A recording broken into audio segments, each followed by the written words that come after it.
ఇంగ్లాండ్తో జరిగిన 5 టెస్టుల సిరీస్లో భారత్ మొదటి మ్యాచ్లో ఓడిన తర్వాత 3 వరుస విజయాలతో సిరీస్ సొంతం చేసుకుంది. అయితే చివరి టెస్ట్ గెలవటం కూడా భారత్కు ముఖ్యమే. ఈ సిరీస్ విజయంలో జట్టులోని సభ్యులందరూ తమ వంతు పాత్ర పోషించారు.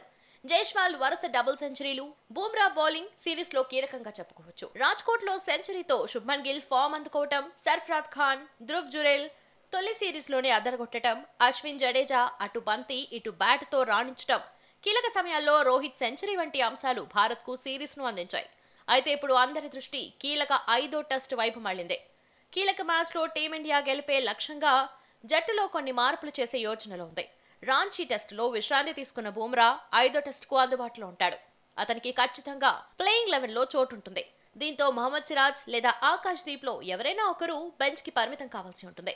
మొదటి టెస్టులో ఆడిన సిరాజ్ వైజాగ్ లో జరిగిన రెండో మ్యాచ్ కు విశ్రాంతి తీసుకున్నాడు. తర్వాత రాజ్కోట్, రాంచీ టెస్టుల్లో ఆడాడు. 4వ టెస్టులో అవకాశం అందుకున్న ఆకాష్ దీప్ మార్నింగ్ సెషన్లో 3 వికెట్లతో అదరగొట్టాడు. సాధారణంగా టీం పేస్ బౌలింగ్ ను బూమ్రా, సిరాజ్ పంచుకుంటారు. అయితే సిరీస్ భారత్ వశమైనందున ఆకాష్ కు మరో అవకాశం ఇచ్చే ఛాన్స్ ఉంది.